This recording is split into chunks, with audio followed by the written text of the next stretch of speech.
Hello, ladies and gentlemen. Welcome to episode 678 of the DrunkNerds podcast. I'm your host, as always. I'm Tyler, and joining me the man, the myth, the legend himself, Sir Colonel Gables. What's up, buddy? I'll tell you what, man, it's been one crazy roller coaster of a week.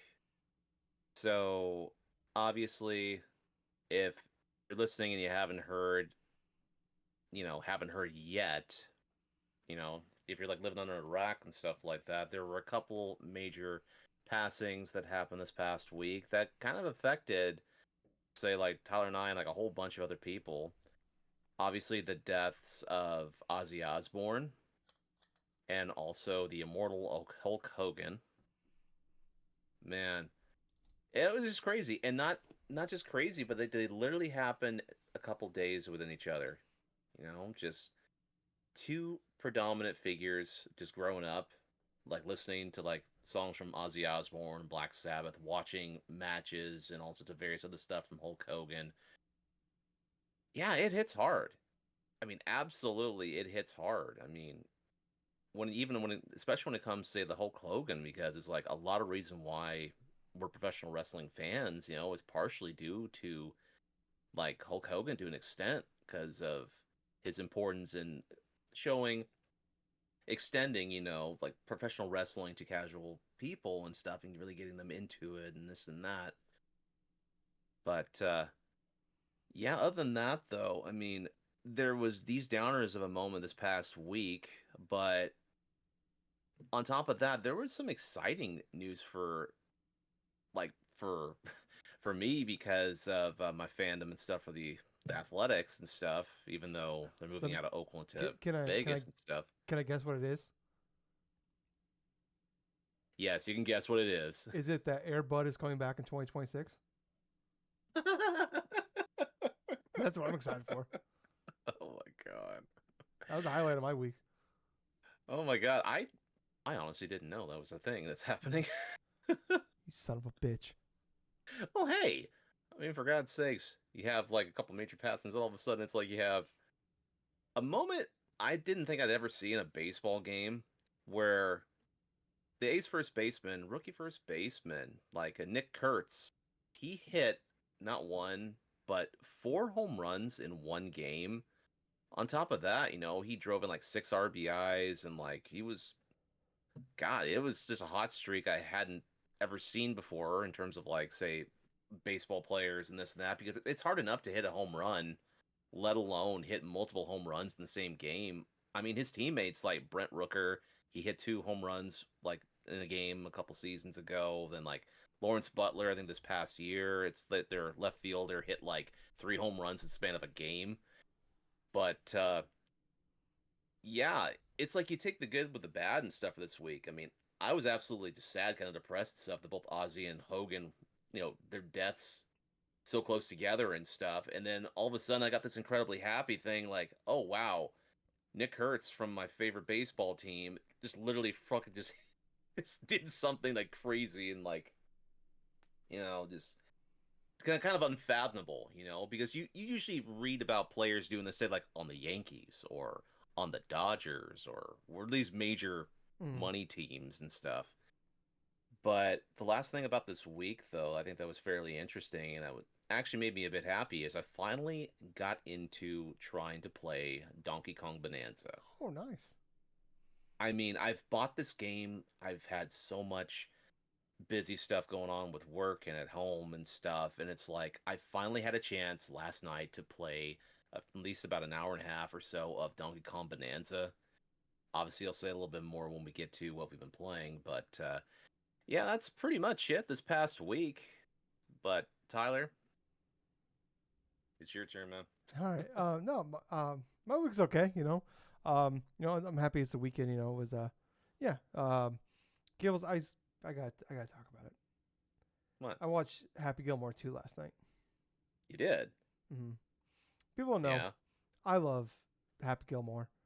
Uh-huh. One of my all-time favorite movies. I distinctly remember watch that movie the first time when parents renting it and watching it with my parents and my cousin Doug, who's like I think like 5 years, 6 years older than me, and just like laughing hysterically at that movie. Yeah, I distinctly remember the pieces of shit like you for breakfast line. Like popping everybody in the house, you know.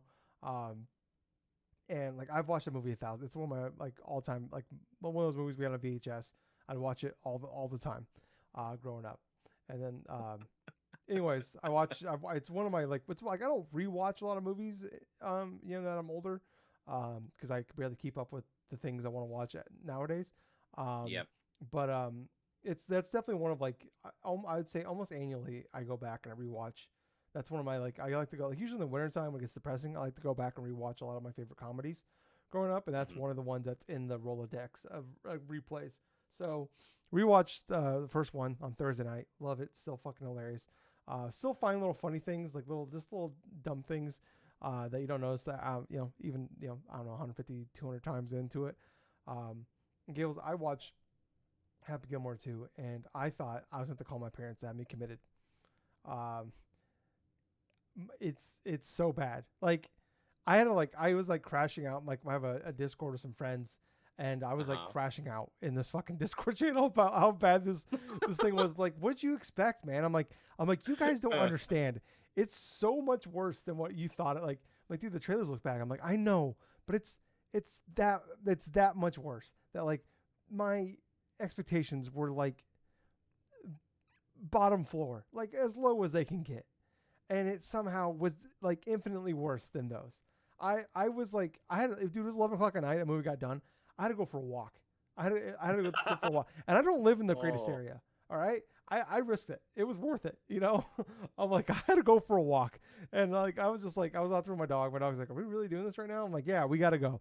Like I gotta do something, and I'm just out there like I probably look like all the other like crazy people that walk around my apartment complex, and I was just like kind of like mumbling to myself like, what the how is it this bad? It's so bad. I don't even want like don't watch this. Don't let your kids watch. If your kids watch this, I will call Child Protective Services on you. Like that's how bad it is. Like you don't deserve to have children if you let your children watch this. Like it is offensive. Like this should be like pulled from the internet and like banned. Like this, it is a piece of trash. It is so bad that it makes me almost hate. I don't know if I can watch the original one anymore. It's just gonna make me that mad again. I was walking after I got done with the walk. I came back in, and I was like walking around my apartment, just mumbling to myself again. Still, just like I was angry. I haven't been this angry from a movie since Rise of Skywalker, and like that's bad. And I'm like, Gables, this was worse than Rise of Skywalker. And Rise of Skywalker really? Was bad. Like, yeah. And like my buddy's like, oh, we can do the bad movie drinky like we did. Like I've only ever seen Rise of Skywalker once, the first time. And then me and my buddies did a drinking game to it and got obliterated during COVID. It was the only good thing that came out of COVID was fucking me getting like borderline alcohol poisoning watching that movie. And they're like, oh, we could do a BMDD to this one. And I'm like, I don't even think it's so bad. I don't ever want to watch this movie again. Even the risk of dying from alcohol poisoning is not worth watching this movie. And I love watching movies with my friends and getting drunk and potentially dying. I don't want to do it to this movie. Like it's just 2 hours of shit. It is the most offensive thing I've ever seen in my entire life. Do not watch this movie. I hate it. Okay. And I had a friend of mine. He's like, I took a bunch of edibles and I watched it, and it's like, I don't regret it, but I'll never watch it again. He's like, he's he admitted it was bad, and I'm like, I told him like, I lost respect for you. Like I legitimately lost respect from you. like there's a part of me like that looks at you less now for like, not even like you not explaining how bad it is. Just like, yeah, I watched it. It was bad, but it wasn't that bad. I'm like, I don't respect you anymore. You know, I don't respect. So, in your personal opinion, which movie would you rather watch? Would you rather watch Happy Gilmore 2 or The Last Airbender? I feel like The Last Airbender would like offend me less because I don't give a fuck about it. And honestly, Gables, it'd probably be my favorite thing from anime I ever watched. It actually would like the closest I'd ever get to getting to anime is a live action Last Airbender. That's a terrible question. I would say that. Is that the one with Nicolas Cage? No. Okay. No, Nicolas Cage is not in there. That's the M. Night Shyamalan one, right? That's the M. Night Shyamalan's rendition of the Nickelodeon cartoon. God damn, that's awful. Who Gil, was it so bad? I had to start like I usually have a 2-beer roll during the podcast. I had to do 3. I go up to 3, and I'm gonna have a hangover tomorrow, and I'm not happy about it. Like I'm getting older, and I can't drink with. Ooh, ooh. Go ahead. I have another. Actually, I do have something that may be even better here. Would you rather watch Happy Gilmore 2 or play Suicide Squad?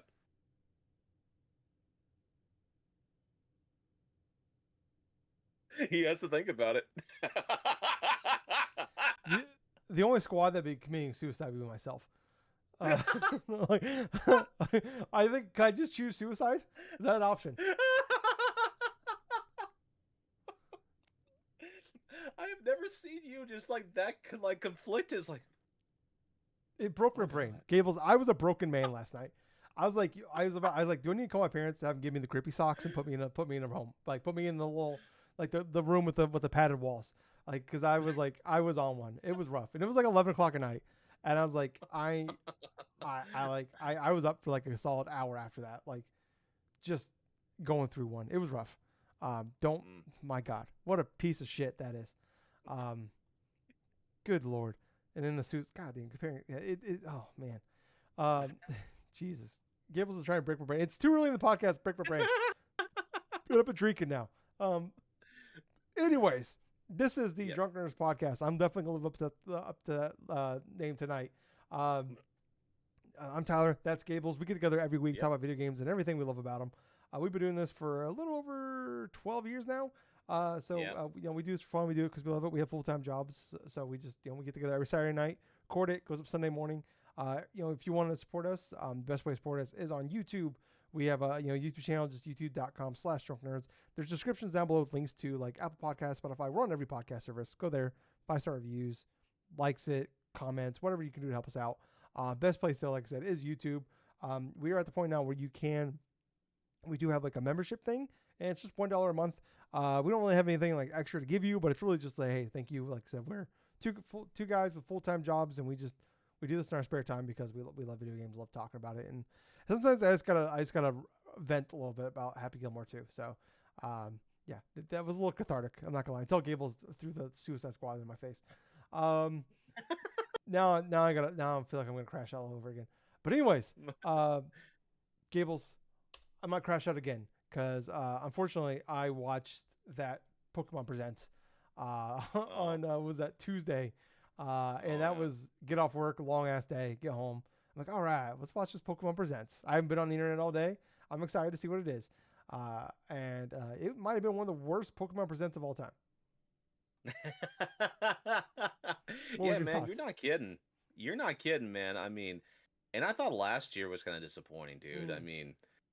It was like, what, 15, 20 minutes most or this something one? from this present? This one was and 23. It was like okay. One of the longest Pokemon Presents ever. And honestly, I think I nailed it on the head when I was just taking a guess of what we may have seen and stuff. It was just kind of a continuation of what they generally do. They do their updates for the initial apps and stuff, like Pokemon Cafe, Pokemon Sleep, like Pokemon Master shit, and like they didn't do anything update wise for TCGP, which I got that one wrong. But afterwards, after that initial Pokemon Presents, like about a day later, they started advertising their new packs and stuff that are gonna be coming forth and stuff next Thursday, so like on July 31st, and that's gonna be delving into God, I think it's like delving into like some other legendary Pokemon. Like this last pack was like Eevee stuff. Gotcha. Like Eevee evolutions and stuff. This one's more of like something different, obviously. But God, yeah, it's just that it just wasn't too much of like anything that we didn't already know. I mean, we already know about the updates for Scarlet and Violet, so them going through and mentioning that, it's that oh man, it just kind of makes me kind of frustrated too, because it's like I was kind of expecting at least at minimum we hear a little bit more about maybe the Switch Online stuff, but we did initially see a new Mega Evolution be revealed with Mega Dragonite. God, that's awful. I'll tell you what, man. I mean, I look at the design and look at the thing. It's like, why the hell did his antennas have to be wings? Yeah, it's awful. Yeah, he has four wings. It's stupid. I know, man. It's like it's basically they tried to give the wings of Dragonair right, on top of his initial antennas, Mm. and it's like it feels almost as if they were trying to they're just trying to design something that would make it somewhat more legendary looking, and they all pretty much kind of consigned, well, we kind of like the look of Dragonite already. Let's just go through and make something minor and just call it a Mega Evolution. Yeah, I do You like compare that. his tail. Sorry, with the little. It looks like Post tail. Dragonite's tail with the little pearl thing at the end. I did like that actually. It's a cool touch. Oh yeah, the Dragonair's pearl at the end of the tail. Yeah, that one was pretty cool. I like that. I just don't like the placement of the wings. Mm. Hell, when you compare that to like other Mega Evolutions or something, and let's kind of combine this a little bit with, say, with another Pokemon that is part Dragon type when it does Mega Evolve, and that's Mega Ampharos. Now with Mega Ampharos and stuff, it's like, yeah, Electric Dragon, something like sort, something like that. You're just making shit up now. These aren't real things. But at least with the look of it, it looks vastly different, you know, because it's got like the whole bunch of the fluff and stuff from that line and stuff, and then you have like the more emphasis upon electrical what attacks and stuff. But for Dragonite, for that Mega Dragonite, it just looks more stupid. I mean, what are we doing here? It looks so much of a step down from Dragonite's design that I literally don't want to give it a Mega Stone. Yeah, he already looks like a doofus beforehand. Now he just looks like a bigger doofus. Oh, I mean, they could have made it. They could have honestly made it a little bit better if they had, say, Tried. just give Dragonite the Dragonair tail, the ball at the end of the tail like that, and just colored him blue and make him a little bit more like, I don't know, make the wings a little bit more bigger on his back or something like that, and then just have the initial, instead of like the antennas like flying out like this or something, have it shaped more like Dragonair and stuff like that, and just have it shooting straight up, you Mm. know, and not just have it be wings. That's what it kind of would make more sense to me, but Yeah. Yeah, it was rough. It was man, I was like, I actually had to pause to go to the bathroom at one point. I looked and I'm like, we are only halfway through this thing. I'm like, oh my god, like this is really like, and it was like, this is like like I was like 12 minutes in. I'm like, this fucking sucks. I'm just gonna run through some of this. I just want to thank Game Informer for putting this together for me. Thank God Game Informer's back, but also they have like the everything announced all in one article for me. I appreciate that. right, So right. they have like Pokemon World Championships. They talk about that. Pokemon Concierge Season 2 is coming back, I think, next year. Haru's ex-boyfriend shows up. Ooh, sounds sexy. Oh, no, it's coming September 4th, rather. This one was kind of cute. Pokemon Tales, The Misadventures of Sirfetch'd and Pichu. This is from the Wallace and Yeah. Gromit people. And that's coming in Oh, 2027. crap. So a ways Okay, away. I'm kind of excited a little bit about that. Yeah, yeah, that looks kind of cool.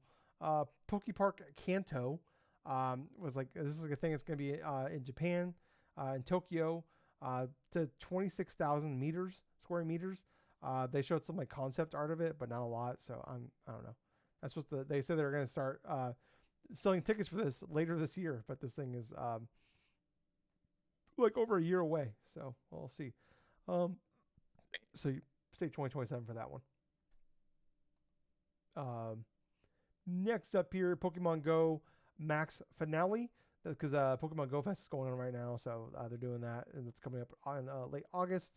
The Pokemon Cafe Remix, like we talked about, we know it's coming. Pokemon Sleep is getting the legendary Johto dogs.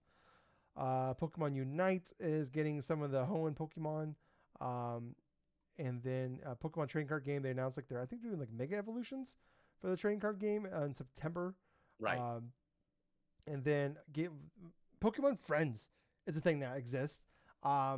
This is like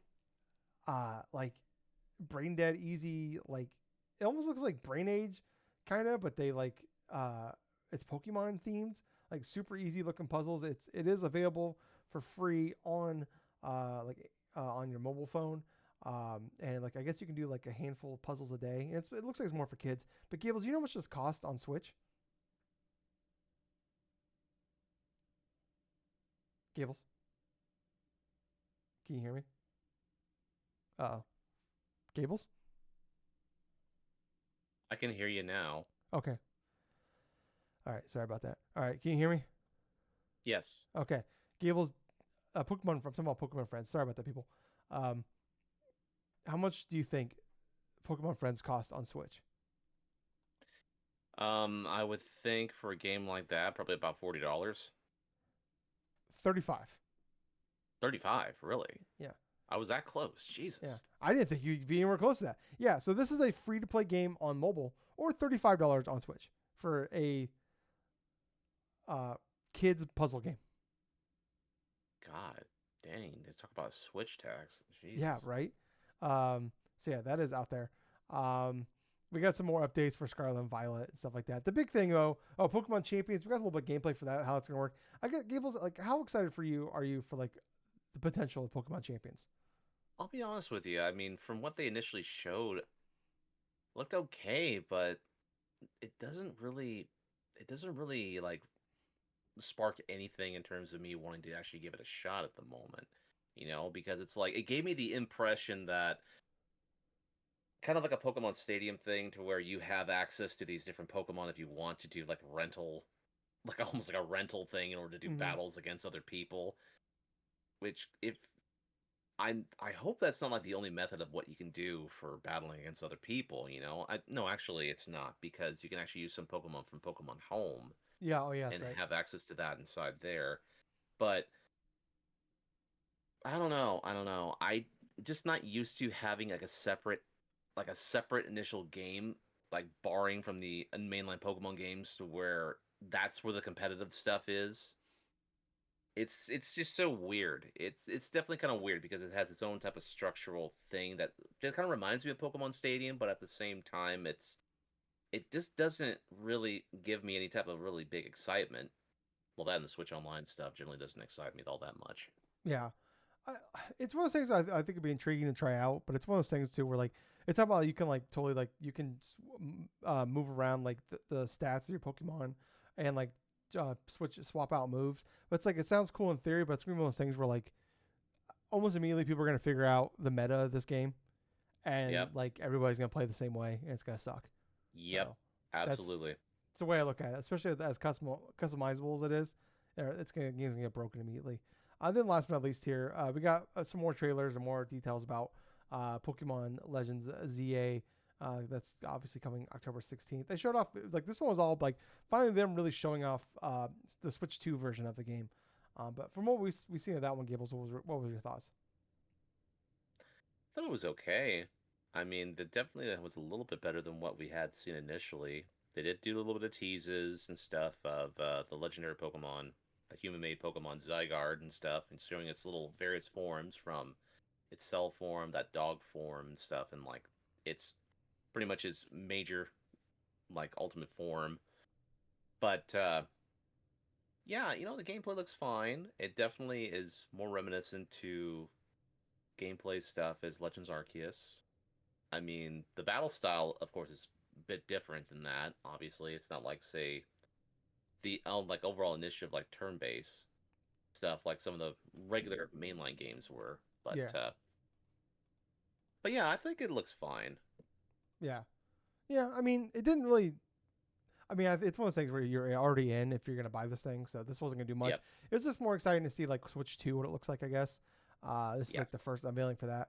I think the big problem with this Pokemon Presents was the fact that like they announced this like over 2 months ago, so it's Yep. like it kind of added a lot. Like we knew like okay, pretty much the majority of stuff that we knew was coming and it happened, but it was just like the lack of like any other maybe fun surprises, and it was like very like what we got like maybe 4 or 5 minutes of like Pokemon ZA stuff here.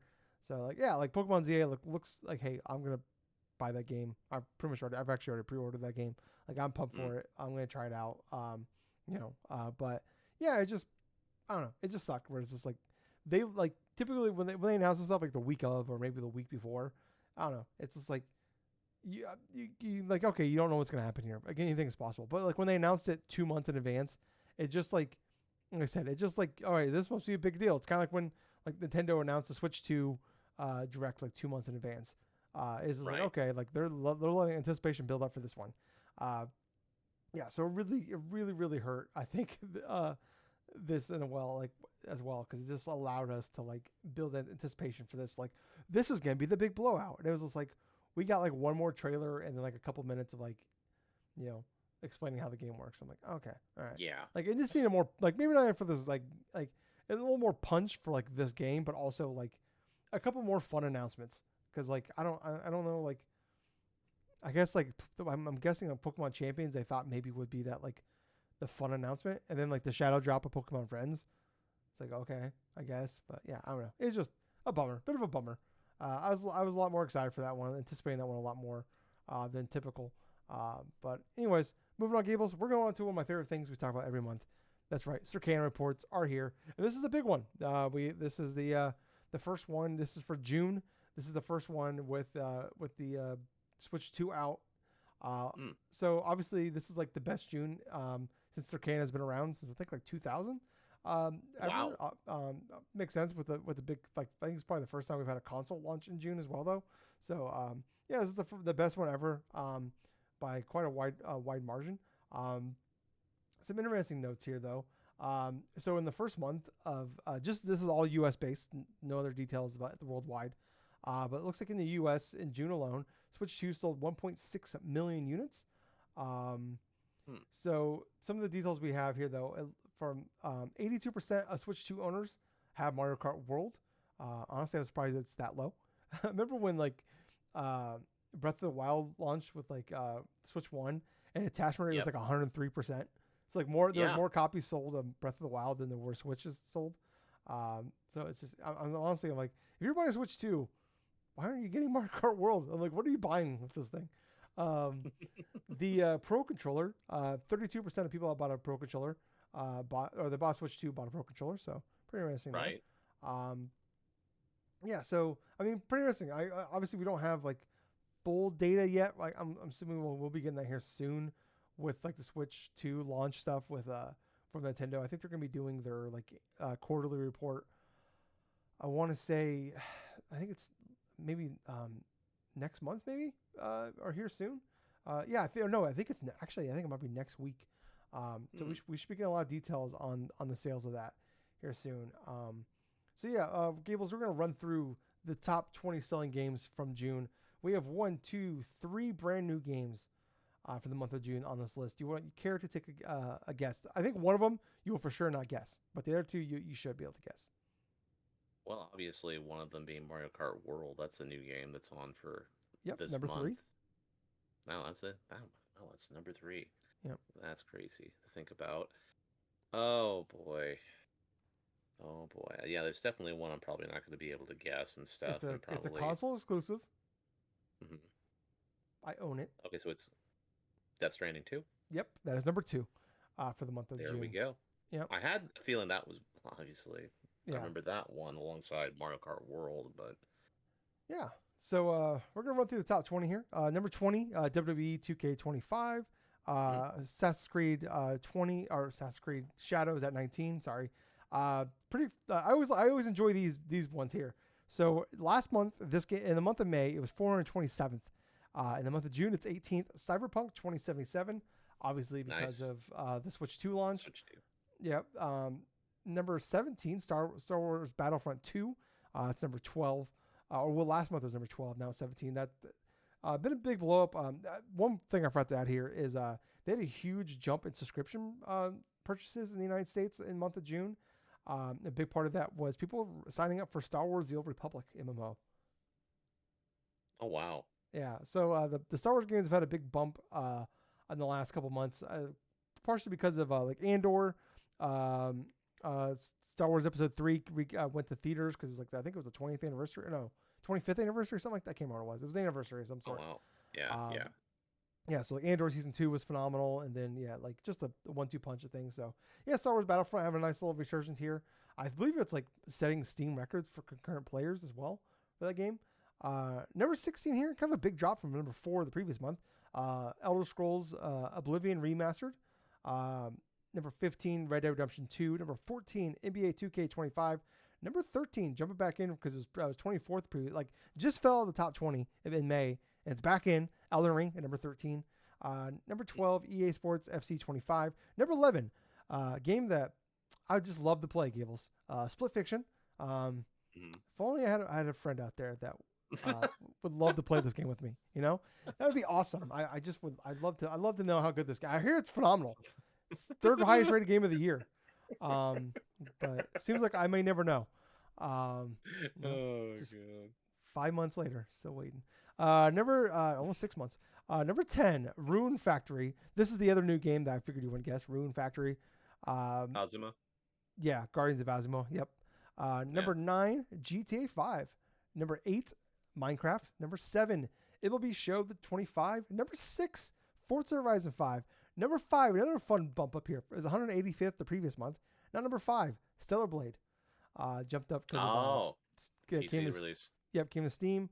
Number 4, Black Ops 6. Number 3, Mario Kart World. Number 2, Death Stranding 2 on the beach. Number 1, no surprise, it was number 1 last month, Elden Ring Night Rain.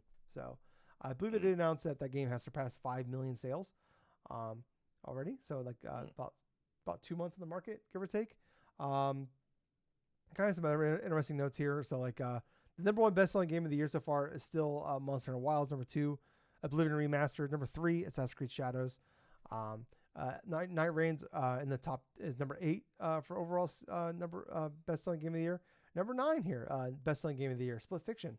Huh. A lot of people buying that game. I wonder how many people bought that game and haven't played it yet because they know their friends won't play with them. Yeah, interesting there. Doom the Dark Ages, number 16. That's fun. Yeah, so pretty interesting there. Yeah, I just thought it was kind of fun here. I'm going to try to find, there's some other interesting stuff here. I can't find it. Oh, I got to click on a button here. Sorry. I'm going through. This is all from Matt Piscatella, by the way. Oh, so he said part of this, though, too, is the fact that they don't have the sales numbers for the so it's number 3, Mario Kart World is, but that does not include the bundle with Switch 2 sales. Obviously, they can't get that figure because of Nintendo doesn't share that figure. Interesting here, though. The 4th best-selling game in the month of June on PS5, Forza Horizon 5. The best-selling game of the year on PlayStation 5 right now, Forza Horizon 5. Damn, an Xbox game being the number 1 seller on a PlayStation console. Yeah. I think they said it's already passed over 3 million sold on PS5. So that's pretty impressive, yeah, for a game that's been out for, I think, like 2021 that came out. And I do want to run through just real quick here. I think it's kind of interesting. The top 10 selling games of the month of June for Nintendo Switch. This is 1 and 2. They don't have it separated yet. Right. Number 10, Minecraft, dropped all the way from 3. Number 9, Bravely Default. That was like... That was the one of the other bigger launch games, I guess. At least like somewhat new games, I guess, because that game's on 3DS. Number 8, Hogwarts Legacy. Number 7, dropping from number 1, Mario Kart 8. So the top 6 here is where it gets interesting. Number 6, Street Fighter 6. Number 5, the previous month it was 24th, Breath of the Wild. Number 4, the previous month it was 14th, Tears of the Kingdom. Number 3, Rune Factory. Number 2, Cyberpunk. Number 1, Mario Kart World. So overall, pretty. I don't know. This is like I always like look at scanning because like I always talk about gets us out of the bubble a little bit of what as being the hardcore gamers of like what's going on, but also just like it's fun to like see like being a launch month for a console. Especially in June, makes it very interesting. So yeah, I thought that was kind of fun. The fact I don't know, I'm just like I was blown away when I was shocked how low the attach rate for Mario Kart World was at 82% for Switch 2. Yeah, really. Yeah. Really, that is definitely surprising because you'd think that for the people that are choosing to buy a Switch 2, that Mario Kart World probably would be the first game they want to buy. Yeah, it's like the only new game on that console that isn't like a port of it's an older port of a game. So it's like I don't know. I was shocked by that. I'm like, okay, like I was like maybe not 103% of like Breath of the Wild was, but I was expecting like high 90s at the very least. Yes. Yeah, but like I said, that's all US based, so I'm curious. I can't wait to for that next quarterly report from Nintendo. That's gonna be fascinating to see overall sales. It is the fastest selling console in the best launch month ever for a console. I believe it surpassed PS5, which obviously PS5 came like that was really rough launch. We all remember the first like 18 months of the PS5 and Xbox. Like hard to get. So, and then I honestly like this is like no, just I'm not like shitting on Nintendo here, but this is a win for production. As a guy that spent a decade working in a warehouse on production lines, this is a win for production of just like it's like we're shocked by that price point, but it's like I said at the time that thing could have been $1,000 if it was going to sell out. So, they're going to sell the hardest to the hardcore. So, and they did a good job of keeping up though. I see regularly seems like if you it's not like you can just walk to a store and get one. It seems like, but it doesn't seem like you got to put in like a ridiculous amount of effort to be able to get one of these things. Right. Right now, like it seems like it's somewhat like you have to you got to maybe keep track of like a Wario 64 or something like that. But you got to put a little bit of effort in. But like if you want to get one, it probably won't take you very long to get one. So yeah, it's nice to see that. Hopefully, they did also announce they're going to do a Pokemon Legends ZA bundle this holiday, so that's going to be placed in the Mario Kart bundle. So that's kind of interesting. So yeah, they just said that was only going to be for a certain amount of time, the Mario Kart bundle. So I don't know, but I'm surprised they're sticking with the bundle thing. But I guess that's probably part of this, like keeping that price point at $500. So as one my expectations are for that one. Right. But anything, Gables, you want to say before we move on? Oh no, I'm good.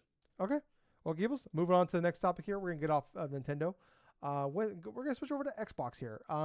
So just kind of out of nowhere, Xbox or Microsoft announced that they are dropping the price of Outer Worlds 2 from $80 to $70, and it sounds like it's gonna be the case for the games like the rest of the year from them. So I think Outer Worlds 2 is gonna be the first one. Obviously, look like Call of Duty is gonna be the next one after that. But we don't know how long this is gonna last for. But it seems like at least for the rest of the year, they're gonna be sticking at $70. So I mean, what was your thoughts on this going back to $70? Honestly, I'm kind of surprised that Microsoft actually chose to do that because they were so gung ho about like selling their initial games at the initial price that they wanted it to be. At the same time, I think maybe some bit of consumer complaints did play a role in terms of that stuff because when you look at some of the games that you look at some of the games like in the pipeline, that Microsoft's trying to initially sell and stuff, they want to make sure that people want to invest in it, like not just other than say do the Game Pass like route, which obviously Outer Worlds 2 and stuff, we can actually go through and play that when it releases, but it's just one of those things where I just kind of feel like they kind of caved a little bit in terms of like complaints with the whole $80 games and this and that. And on top of that, it kind of is like a good move on their part just to go and just lower down the initial asking price of it. But at the same point, it's like I'm not really too sure why they decided to do it now instead of just saying from the beginning, hey, we're just keeping it at this price, and then yeah. Yeah. I mean, my complaint was at the time was like Outer Worlds 2 is like, okay, Mario Kart World going $80. I'm like, okay, we all bitch about it, but you know what? We all are going to buy it. So it's like that's why Nintendo did it. It's like when Nintendo put Tears of the Kingdom at $70 and just never did it again. Like they just like, oh, okay, like this one game on Switch 1's gonna be $70 and never did it again. But it's like, okay, like well, okay, that's weird, but we all bought it anyways. And it's like, okay, like all these companies are eventually going to go $80, but you see like you think like these games would do like, okay, GTA 6 is going to be at least $80. Okay. But like, you know what? Is a lot of people that were going to like be anticipating this game forever not going to buy the game now because it's suddenly $10 more? No. So like I was upset about Outer Worlds still being $80 because it's not like Outer Worlds was like, I love Outer Worlds. I really love that game.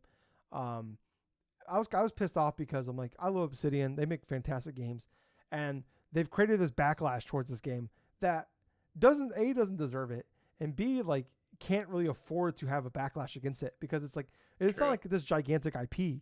It's like if they would have started this with Call of Duty, that would have made total sense. And I don't understand like why they just didn't do that with Call of Duty. Like that game could have been $80, and like how many people are gonna like not buy the game because it's $10 more? Not a lot, and they're gonna make way more money. Like say 10% of people don't buy it now because it's $80. They're gonna make way more money off that 90% of people that do buy it. So like, or like next year they got Fable, Gears of War E-Day. They have a new Forza game coming. They have a new there's one other game that Halo game coming next year. I'm like, those could have easily been the starting point for $80, and they would have got away with it. It's just like, it's just like unfathomable to me. It's like I hope that like, my frustration was like I'm so like Outer Worlds 2 is my most anticipated game for the rest of the year, and I was so annoyed like this game is going to take a bunch of shit, and it's probably still going to take a bunch of shit because of something that like they didn't want to, and it sounds like even like coming from Obsidian, like they were like really pushing to get this game at $70, because like I don't know, like it's just I don't know, like I don't know how to feel about like games going $80, like hey, like price of making games is going up and up and up. I get it. Like there's like there's certain games I won't buy because they're $80 now. Yeah, sure. Like I'm not gonna just like maybe I won't take as many chances as I used to, but like games I'm super pumped for, like I look at like a lot of these games coming out this year, like the big games, like I don't know, like if Ghost of Yote was $80, I'm still gonna buy that day one. That's not gonna stop me. So it's just, but like Outer Worlds 2 is not one of those premier franchises. It's not a premier game. It is like looked at as like a step below the Fallout game. It's like it's their version of Fallout, and that's what it is. But like, I love a game. I think I love it more than Fallout 3 in New Vegas. Starfield and stuff like that. But I don't know. I just hope that like they're able to like turn that bad will around that is on that game enough to like this game has a chance now, because I really feel like they cut the legs off of Outer Worlds 2 by doing this, and it's just I don't know. I think maybe they like thought a lot higher of Outer Worlds 2 than maybe most people do. I don't know. But yeah, I don't know. I just like I said, I hope that like this doesn't kill Outer Worlds and Obsidian because of dumb shit that Xbox did or Microsoft did here. Right. So, but yeah. But Gables, moving on to some other news of the week. So kind of a cool announcement here. So Elden Ring Night Reigns. So when it came out, it was only available in 1 and 3 player mode. They've added a new update that makes it available in 2 player mode. Oh yeah, well yeah. That's kind of surprising. You thought that they'd be having that by standard, like if you had like 1 player, 2 player, 3 player, 4, just the basic lines of say co-op stuff. You kind of expect, okay, maybe the max you can have at one time is like 4 players or something inside of an overworld. Yeah, it's crazy to me that it didn't take until this past week for like a new update for Night Rain and stuff, and it's like, okay, well now you can finally play with 2 people. It's like, yeah. I'm hopeful that Split Fiction gets a 1 player mode so I can finally play it. Next up here, Gables keeps laughing, but he won't commit. Next up here, Battlefield 6. We got like a little teaser, like we got like a trailer for the game. It looks like it's mostly based on the campaign. That looks like it's coming out October 10th, and we'll be getting a multiplayer trailer and like next week, and more of a blowout for this thing next week. I'm just surprised it's coming this quickly. They said by the before April of next year. Mm-hmm. So I was thinking, okay, this probably be like a February, March release. In fact, it's coming out October 10th. Surprised me. I feel like this is a game that like, especially Battlefield, where like it needs a win. Like I'm kind of like, I almost think it'd be better to like put this game out in like February or March maybe, where like I don't know, you're already competing against all the other like multiplayer games out there, but then like Call of Duty's coming out around that time, so it's like I feel like the game would be better off like let Call of Duty be out for a little while, and then like after like 4 or 5 months Call of Duty come out, boom, put Battlefield out, and maybe it'd have a better chance then. I don't know. I was kind of surprised about it, but Gables, what's your thoughts on this?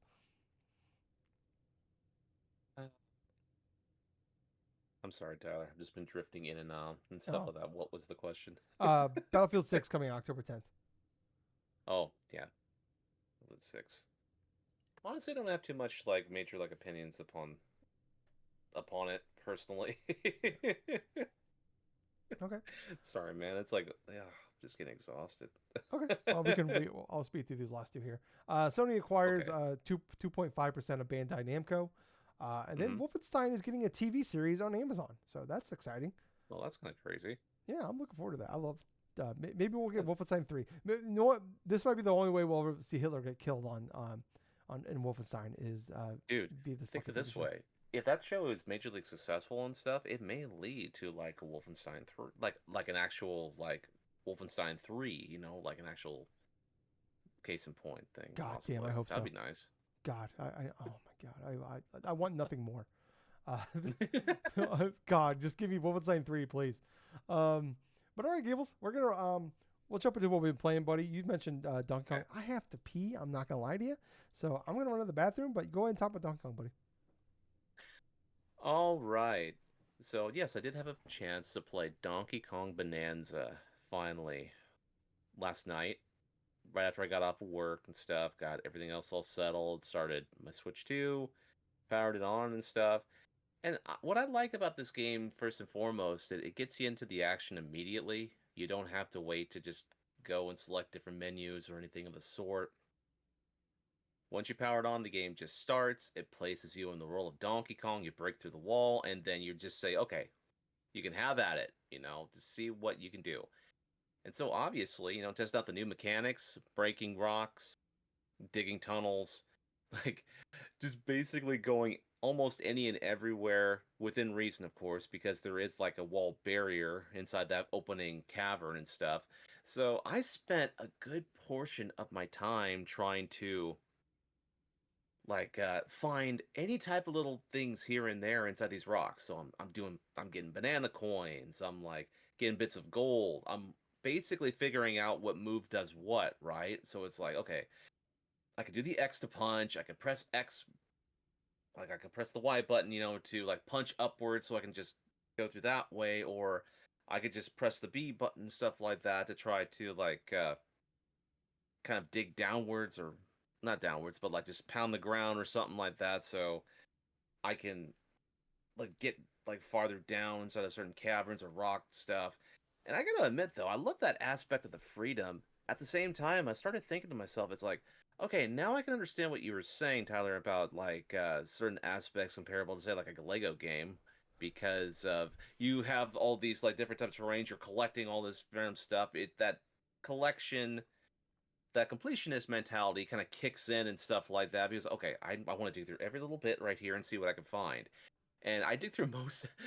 I actually did dig through most of that opening cavern, I and did the same thing. I'm like, oh shit, man, I'm getting all these banana coins, we get all this stuff, man. Okay, maybe I'll find some of those like hidden bananas, stuff like that, because I think in that opening world, that opening level, I think I got like the 3 bananas, and that's about it. And they showcases 5. I'm like, oh, well, I don't feel like I want to go back, but maybe like a little bit later.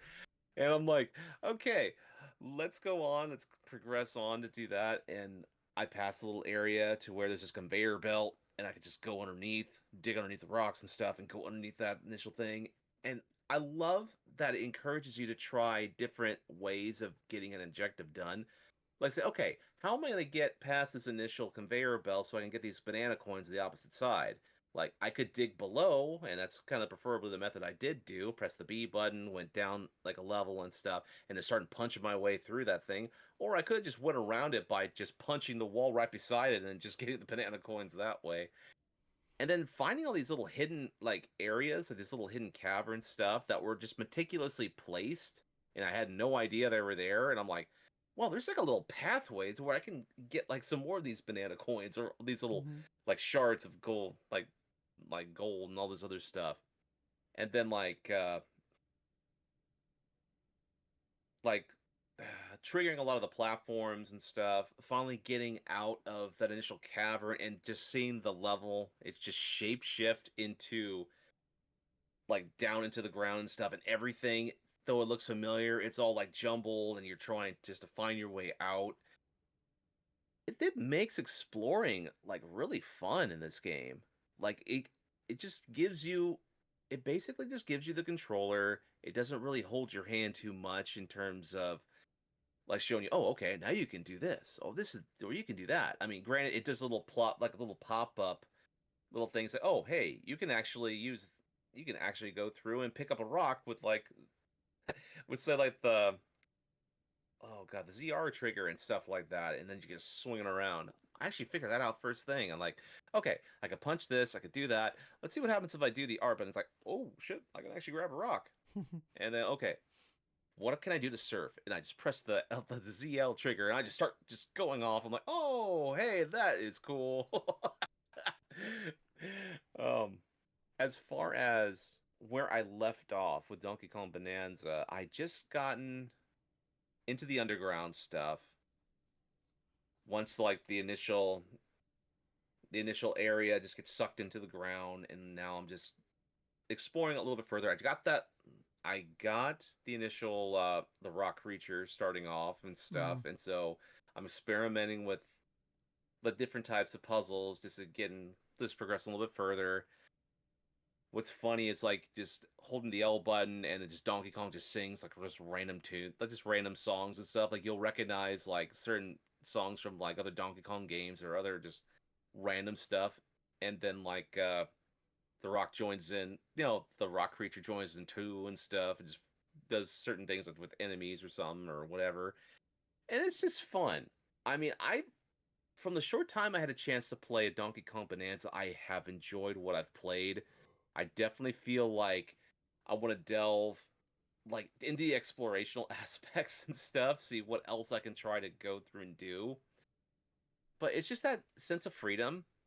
It really feels like I am playing Super Mario like Odyssey to some extent because there's so many little hidden things that are in plain sight that you have to take the time in order to excavate, in order to try to figure out, okay, well, if I go into this area, I can pick up a couple red balloons, and then I can just go out this way, and all of a sudden, miraculously, I'll pop up like a level above and stuff and find like a hidden like NPC character. It's like, oh wow, you come all the way up here? Yeah. Yeah. Oh my gosh. But yeah, I haven't faced any type of major bosses yet. I have done some little bit of combat, but that was like introductory stuff. But other than that, that's pretty much what I have been playing for this past week. All right. Yeah, I've been more of the same. Donkey Kong Bonanza. I'm over 10 hours now at this point. Hmm. I'm in sub level like I think 1,000 now. I'm at. Oh wow. So yeah. So I've gotten past the point like I talked about last week. I was like the OCD factor was kicking in with like I gotta break everything, I gotta find everything. Yeah, I've gotten past that quite a bit. I would say I'm kind of more in the point now where I'm just kind of like I'm not mainlining it, but I'm not like I'm not just going on my way and breaking everything. I'd say I'm not like in love with it. I think as I was hoping would be I remember like Mario Odyssey was like pure bliss for me, uh, Hmm. in that sense. But like this isn't like it's not. I'm not there with it. Like this is a really good game. I feel like the everything about the game, the physics system is phenomenal. The playing as like the feeling as playing as the platforming is great. Like playing as Donkey Kong, everything he does feels great. It's just like, I don't really know what this game is because it's not really a 3D platformer. There's a million things to collect, but it's not really collectathon because it's like collecting things doesn't really do much. Like it doesn't seem like there's like like in Mario Odyssey, like you had to have so many of the moons to like progress to like the next level. Yeah. I don't believe you need to have um like an X amount to get to the next world. You can just go there when you like finish Yes. like the levels. Like I think the boss fights are phenomenal. They're really fun. Like the game's pretty easy. I'm not gonna lie. Like I think I died like twice. But like I would say like but the boss fights are like I honestly like I want to know if like Splatoon people help make this game because like the boss fights remind me of like playing through Splatoon, and there's so Hmm. many like little like designs in the game like when like you hit the L button to seeing to unlock like the challenge rooms to go into like that just reminds me of like Splatoon like the way it looks. Like those are the best parts to me is like the finding the challenge rooms. Like I love finding those and like going in like having the have actual doing combat or like going in and like doing like the puzzle platform part. Those are the parts I love the most is like finding like okay there, I gotta do something. I actually gotta like platform here. I gotta find a secret like an actual way to get to like to get to this banana or get to this thing. It's not just like break shit till you get there. Like yeah, it's fun. Like there's definitely like a zen to it where like I'm just break shit like mindlessly for like 45 minutes not thinking about stuff. But it's like I just wish there was like more of like finding like that stuff I love about Odyssey was like one exploring but also like just doing dumb things or like just like the constant mix of gameplay and like finding like these moons like in creative ways. Um, and this is just like well just break shit till you find like everything you need to get. But I don't know like I said I'm not it's not a 10 out of 10 to me at all. It's not a 7 out of 10 either though. Like I said, I have no real complaints about the mechanics, the physics. Like the physics are great. Like just like the fact that like you pick up like concrete and it breaks through dirt a lot. Like it lasts forever and it breaks through dirt like crazy. But you Yes. pick a piece of dirt and you hit it against like some stone and it breaks after a couple hits. Like I love that stuff. Or like just like the surfing, like you talked about, like going through that. Like there's so many cool Like, and the areas like look amazing, feel great, but it does like I don't know. It's just I don't know. I don't really know what the game is necessarily. Like I don't know. Like and like finding like I'm not like super pumped about like the outfits that you get. Like I like aside from like the way I look, like I don't really care too much about like the power ups.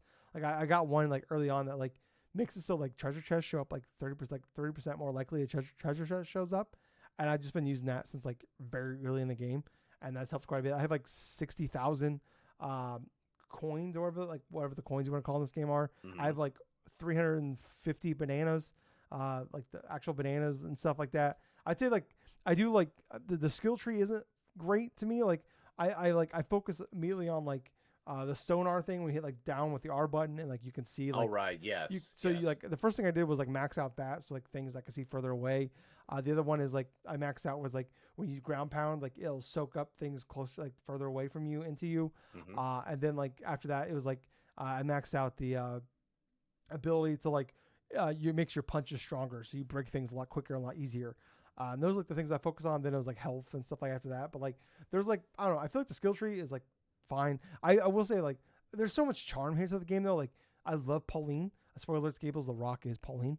Um, Yeah. Yeah. but I do like I love like as you unlock new like power ups or whatever like the like you all the all like you turn into like the different animals and stuff like the song she sings when you like whenever she sings the entire song the entire time you are like these like power ups and like all of them have like just random music and then like the one we turn to zebra she's like zebra zebra zebra zebra and it's like I was trying to explain to my mom about it and she's like that sounds really annoying. I'm like no mom it's awesome. I'm like I don't think you're like she's like yeah that's weird like because she's like I was telling her I was playing the new Donkey Kong and like I'm like yeah Pauline's in there and mom's like oh I remember Pauline and I'm like because she remembers the old like the original Yeah. arcade The game. arcade machine. Yeah, and Yes. I'm like, no, it's like a teenage Pauline. She's like, what? And I was like explaining to her, and she's like, it's like, yeah, she sings. Like, is it bad? I'm like, no, it's great. I'm like, she's like, she was very weirded out by what I was talking about. But yeah, like, there's so much like Nintendo charm here, and like when you beat like a boss or you beat like a level, they do this fun little dance animation like towards each other, and like I just love it. Like, there's so much like, I don't know, like when I play the game, like I'm like, man, I want more here. But like, there's like the charm is there though, and it's like that's what's keeping me Mm. going. Is just like the Nintendo charm and the boss fights. Like even though the boss fights like aren't incredibly hard, they're just fun and like there's so many like interesting ways to do it. And then like when I hit like the sonar thing and I see like a challenge room, I'm like, oh fuck yeah, going I'm beelining towards that thing. Like that's those are like the most fun parts to me. Like there's a couple parts like Mm. tease you where like it turns into like a 2D platformer. I'm like hell yeah, excuse me. But yeah, it's I don't know. Like I said, I'm not like game of this like I going into maybe it was just like anticipation of like this is like this might be like the next Mario Odyssey, which is like the more I think about it, I'm like man, like Mario Odyssey might just be one of the greatest games of all time. Like Yeah. it might be one of my favorite games ever made.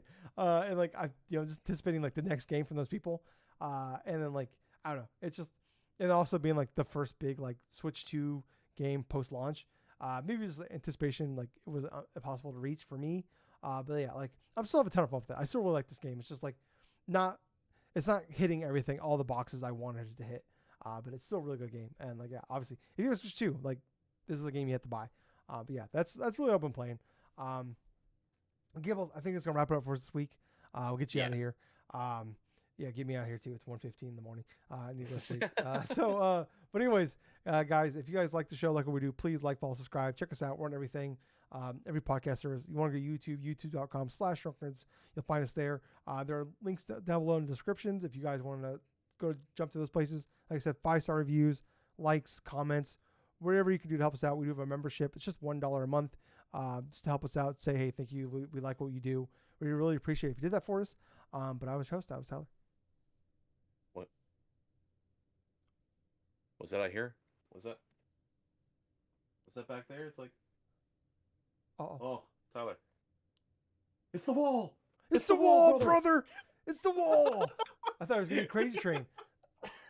That's the wall. Oh, God. I don't know how he talked that deep voice. It killed my throat. Oh, yeah. This is Big Colonel Gables. But until next time, everyone, rest in peace, Ozzy Osbourne. Rest in peace, Hulk Hogan.